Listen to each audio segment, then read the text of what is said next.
Assalamualaikum warahmatullahi wabarakatuh. Kami dari kelompok 4 yang beranggotakan saya Naina Iffa Zakia, Saya Kalisa Wardah Salsabila. Saya Afni Julianti. Saya Niha Saripin. Di sini kami akan menjelaskan yang pertama bagaimana proses pembentukan tanah, Yang kedua, menjelaskan karakteristik tanah. Yang ketiga, struktur lapisan tanah. Yang keempat, ada jenis-jenis persebaran dan pemanfaatan tanah. ini saya akan menyampaikan bagaimana proses pembentukan tanah.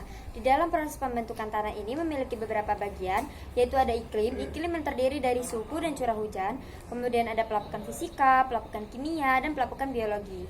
Dan untuk suhu, perubahan suhu yang ekstrim dapat mempercepat pelapukan fisika dan kimia dan dapat meningkatkan ketersediaan nutrien dalam tanaman yang tumbuh pada tanah tersebut.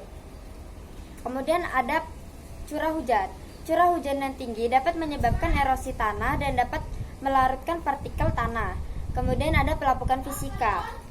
Pelapukan fisika yaitu proses fisik yang melibatkan pembusukan atau pemecahan fisik batuan oleh faktor-faktor seperti perubahan suhu, pembentukan dan pencairan air, serta aktivitas hewan dan tumbuhan. Kemudian ada pelapukan kimia.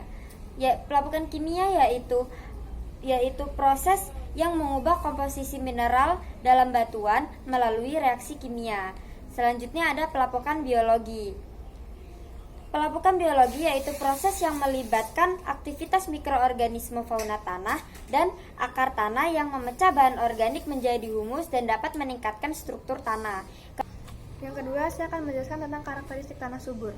Karakteristik tanah subur umumnya memiliki karakteristik yang menguntungkan bagi tumbuhan, seperti kandungan bahan organik yang tinggi, penyediaan air dan udara, serta ketersediaan nutrisi yang mencukupi. Karakteristik yang pertama yaitu keasaman tanah. Tanah subur umumnya memiliki pH 6-7. Lalu yang kedua, warna tanah. Pada jenis tanah subur dapat bervariasi tergantung pada kandungan bahan organik, mineral, dan faktor lingkungan lainnya. Secara umum, tanah subur seringkali memiliki yang gelap hingga coklat tua karena kandungan bahan organik yang tinggi. Yang ketiga, tekstur tanah. Tanah subur seringkali memiliki tekstur yang baik, mencakup partikel pasir, debu, dan lumpur. Yang keempat yaitu struktur tanah. Struktur tanah subur membantu mencegah erosi dan mempertahankan ketersediaan air serta nutrisi dalam tanaman. Selanjutnya saya akan menjelaskan struktur lapisan tanah. Struktur lapisan tanah pada jenis tanah subur dapat bervariasi tergantung pada kondisi tanah dan juga lingkungan di lokasi tersebut. Namun, umumnya tanah subur memiliki struktur lapisan tanah yang terdiri dari lapisan horizon A, lapisan horizon B, dan juga lapisan horizon C. Dan jenis tanah yang kita ambil adalah termasuk ke dalam lapisan horizon A.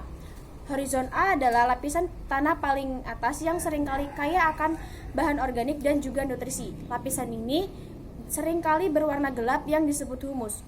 Humus atau bunga tanah yang berasal dari sisa-sisa atau jasad material organik yang telah busuk.